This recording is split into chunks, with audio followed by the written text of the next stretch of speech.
Welcome to the Survivor's Guide to Life podcast, episode 135, and I'm here with Peter, Dr. Peter Bernstein. I'm Jenny Stevenson. On our last podcast, we returned to an article and a book by a palliative care doctor named Dr. Sunita Puri. And palliative care, we talked about, is the kind of medicine that addresses the needs of people for whom no real cure is available. They are going into a time when their health is declining and they need to be treated in a more respectful way that it takes care of and takes into account all of the needs that they have, not just physical but emotional and spiritual as well. Today we are sharing an article from the New York Times that is a profile of Pope Francis and his visit in Canada. And Pope Francis's health is failing, or at least he is declining. Mm-hmm. He still sounds as vigorous mentally, emotionally, but his health is declining. He does show signs of frailty. Yeah, and I love this article, and I'll tell you why. Not from a religious point of view, but from a personal point of view. That here's a man who has acknowledged over the years, in many ways, I haven't followed every bit of it, I'm not Catholic, but he's acknowledged the elderly. He's done some very touching things in the past. I remember one incident, not an incident, but a staged thing that he did was beautiful, where he washed the feet of the elderly who were sick, who were in wheelchairs, and he kissed their feet. It was very touching. So he's always had a heart for the elderly. But things have changed, and this happens to all of us who have been touched by sickness and dying. It becomes personal, and all of a sudden it introduces us to our own frailties, our own humanity. And I consider it a precious gift, even though it comes very painfully. He's talking in this latest article, which has run for 2 days already in the New York Times, about his understanding of aging and what he's seen happen in our society and how the aged have been treated. I think it's a profoundly good article. Honestly, it brings up some very cogent points, means really central and core. Yeah. It makes a person think. We know it's true because we deal with the sick and the elderly and the dying. So we know that what he's talking about is absolutely the truth. We're going to refer to some of the parts of this article, to be honest with you. It's just that good. I don't want to be... I noticed on some of the other podcasts, I do all the talking. Now, I know I'm a big talker, but this is a smart girl over here. I'll try to jump in. And she's got plenty to offer, believe me. Yeah. A lot more than she does. And I'm a witness to it. I personally am encouraging her just to come out more and just share with her perceptions and her sensitivities and her understandings. They're profound at times. She's an extremely competent individual. So I'd like that to show more in this. I know who I am, and certainly after listening to how much I talk on this, you know who I am too. But I want you to know who she is, because she's an outstanding individual, male or male. Around this place, we've got to be very careful about being, and it's not political, gender neutral, and I'll tell you why. Because a lot of the women here are extremely high-powered and intelligent, and they work on dramatically good, effective ways on teams. And I'm so grateful and proud of them. Yes, I got it started, but I'll be honest with you, they're running their own show, and I love it. So Jenny is really our administrator. She oversees everything. So you can imagine, you got to be on top of your game to be able to do that around here, and she does. There's a lot going on, yeah. And when she slips, I'll be around, but don't worry about it. There's not too often that she slips. Yeah. Anyway, getting back to the article. Right. There was one point to start with. There was one section of the article that was just, it seemed like some of the most important things were here. He is urging, Pope Francis, in speaking when he was in Canada, says he's urging people not to hide the frailty of old age out of a fear of loss of dignity. He said, frailty is a teaching for all of us. because the marginalization of the elderly, that means kind of setting them aside, not paying attention, dismissing them. He says his words are, it corrupts all seasons of life, not just that of old age. And that to me is saying that there's something you lose, no matter what your age is. There's something you lose if you don't take into account the value of the elderly, older people around you. Absolutely. He uses the word indispensable to society, and I agree with him. But I'll tell you how we've come to what the real true understanding of that. And, God bless you. It has to do with being caregivers, which we've been and which we are, in many different ways. But I'll tell you something that happens as a caregiver. It's not just what the elderly say. It's tending to their needs and being involved with them that puts us through so many changes in our lives to create, honestly, some tremendous growth, discovering our true purpose. Why does God put us on this earth? This is as one of our caregiving team, Martha, says, caregiving is a very high calling, and I absolutely agree with her. I used to think being a psychologist was a very high calling. It's a good calling, but I'll be honest with you. When I see and experienced what it takes to be a caregiver, the sacrifice, the selflessness, it forces you to either, I'll be honest with you, run away and try to avoid the whole thing, or get involved and change. And the change is profound. So here we are dealing with elderly, we're dealing with people who are very sick, who are dying, and we tend to be the beneficiaries of that experience with them. Now they may speak profoundly and with giving us a history at times, but I'll be honest with you, it's not just what's spoken, it's just being with them that really turns our lives around. And instead of our just being oriented toward the youthful culture and everything seems to be geared that way, we begin to realize how short-sighted and what an incredible distorted fantasy that is.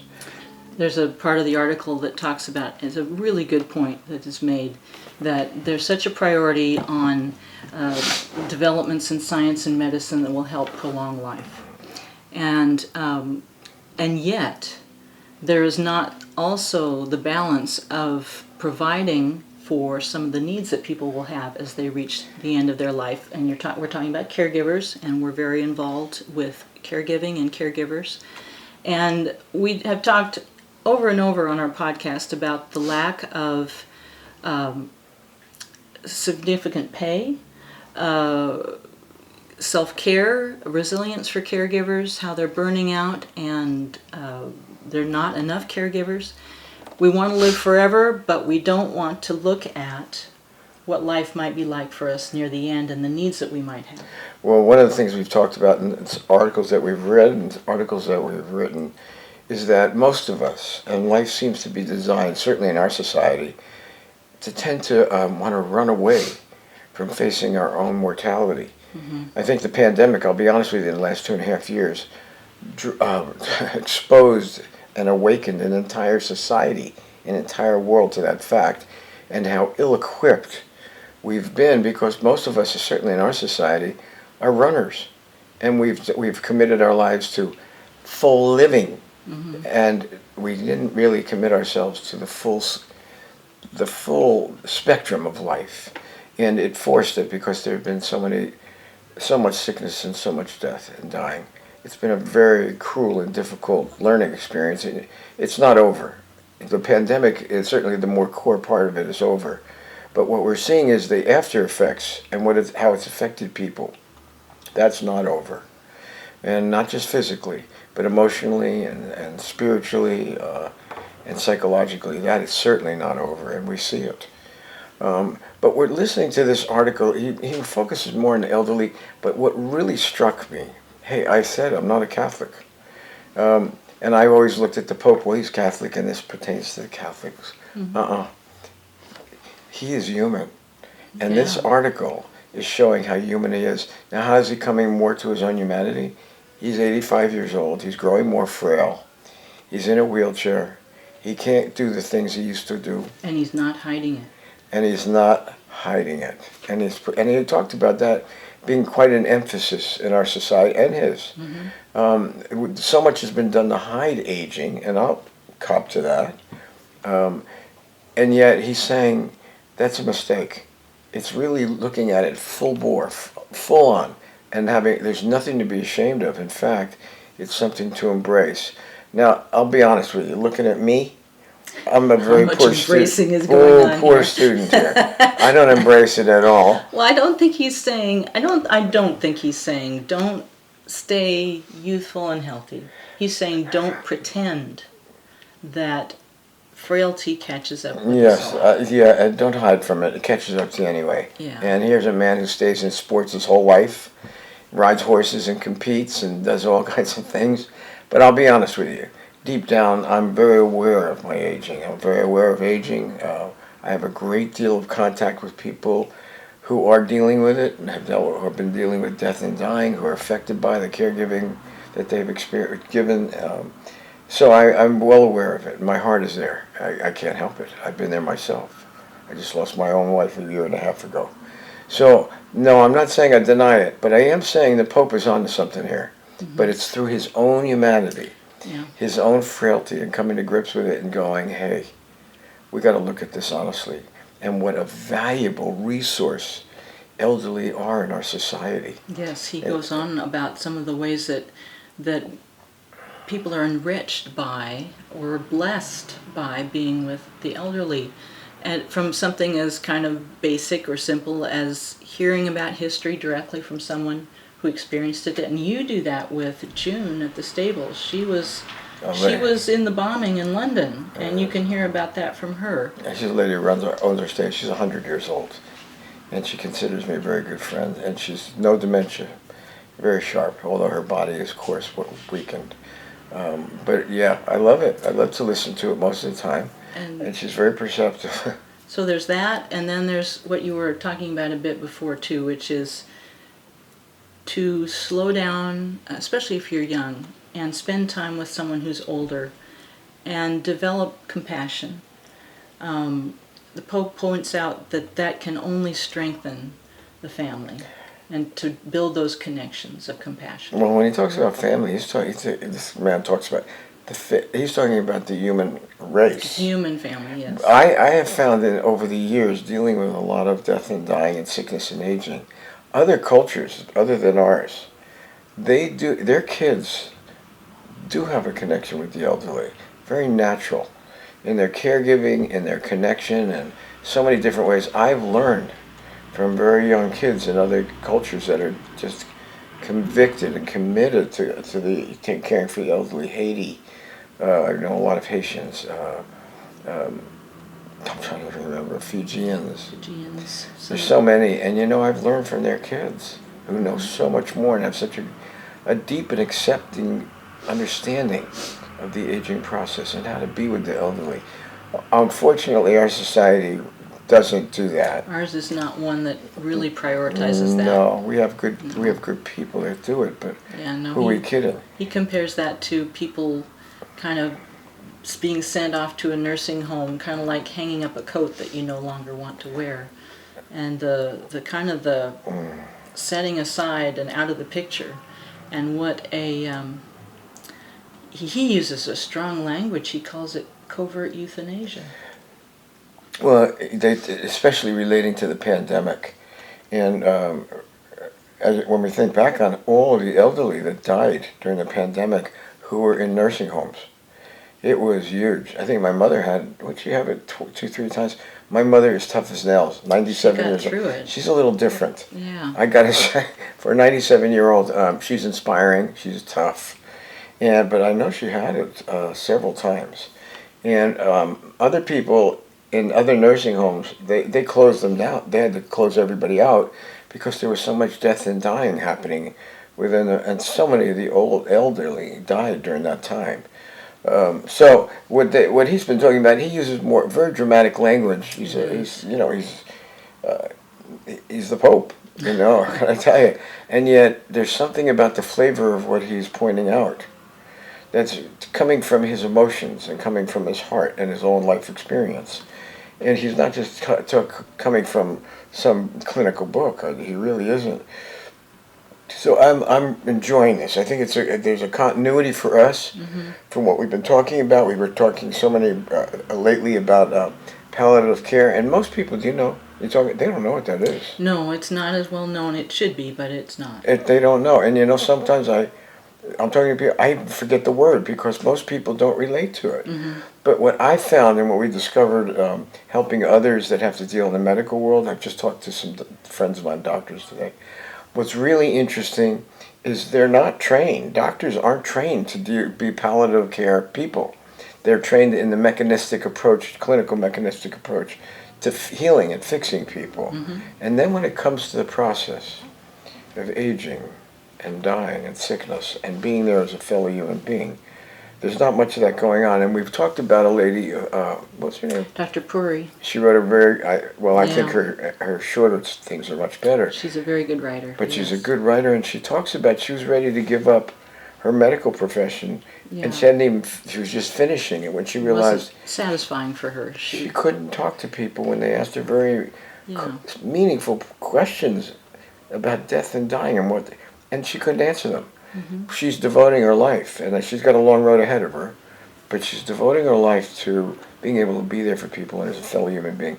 And she talks about that, how you become a human being with compassion. And she wasn't always like that, but I love it. And then we're talking about the Pope, and he's becoming the same way. He's becoming more and more of a fellow human being. Not that the man didn't have heart, but not like this. No. And it only comes one way, if you go through it yourselves. And we found that as caregivers. We're not dying yet, although part of us is facing, we're getting older. But you'd never know it the way we work and the way we do things. But we're older. But it's because of what we've gone through so far as caregivers that our life commitment to being involved with families and caregivers and the after effects of their deterioration due to what they've gone through and what they've taken on. And we've seen them get sick, and we've seen a lot of things that we're committing to in our nonprofit, Lynn's Legacy, Caring for the Caregiver. It came out of our own experiences, honestly. And we're talking about that to you today. I really hope that our podcasts are reaching people all over the world with encouragement and acknowledgement and appreciation for who you are and what you're doing. And for those of you, I know I haven't been great at this, who run away, who are really overwhelmed and terrified at dealing with this because they don't want to face their own mortality, is the truth. I know there's an army of those too, honestly, and I have some in my own family. It's a heartbreak when it happens, but it is part of the human experience also. I want to encourage you, turn around, stop running, and you will reap the rewards of your involvement. You'll become the person to find your own sense of purpose and being in this life that will carry you for the rest of your life. It's that strong. And for those of you who have been running who can't seem to stop, I want to encourage you. Stop. You're losing out. And I've seen too many who run. They didn't reap the benefits that we have. And yet we went through so much more pain. But yet the outcome is so much more enriching. And I pray for you guys who are running to hear that message and somehow get a grip on yourselves and turn it around. And stop running from a human condition that we all have to face. The Pope talks about it. We're all frail. We're all human. We're all going to die. We're all going to be sick at some point. Who the heck likes that? But it is part of our life. And to handle and manage it, you can really gain a handle on that by helping others and facing it with others. And I love this article. I encourage everybody to read it. It talks about the Pope's own frailty. And he's a good human being. He's a good man. And he is getting older, and he is weakening. Yeah. So we hope we're inspiring you today. We're inspired, as you can tell, but we go through plenty. And we can talk again about self-care. If you're committed to what we're committed to, you do have to learn to really take care of yourself. And we found a lot of caregivers can put that aside and to their own detriment. And we're not asking you to do that. That's a misunderstanding of selfishness. Right. It's not being selfish. Not the same. intrinsic It's component. essential. That's It's right. essential. That's right. So please don't misunderstand what I'm putting out there today. No. You better take care of yourselves, or it's tough work. Mm-hmm. So please do that too. And we have plenty of materials that we can help you with on self-care. And I'm a great believer in it. Yep. And Yep. it doesn't mean your life's going to be easy, but it certainly helps you get through it better. Anyway, Jenny's going to...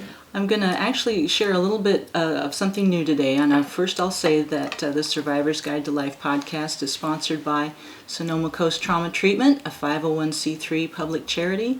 And we are in the middle of our first major fundraising campaign. And this is lasting through the end of August, and we're more than halfway to our goal. And the funds that we're raising now are kind of like laying the groundwork for us to really begin to build in a much bigger way. So I just want to encourage you, if we've been of a blessing to you or support, or please consider joining our fundraising campaign through the end of August. You'll find a place on sctraumatreatment.org. On that website there's a place to donate, and we'll have more information about that too in the future. The Survivor's Guide to Life podcast is available on all the usual podcast outlets, and we have our own YouTube channel. Please like, share, and send us any information, any comments you'd like. You can reach us at Jenny at bernsteininstitute.com, 707-781-3335, and our website, where you can find all the episodes, is thesurvivorsguidetolife.com. Thank you for joining us. Be well. Take care of yourselves.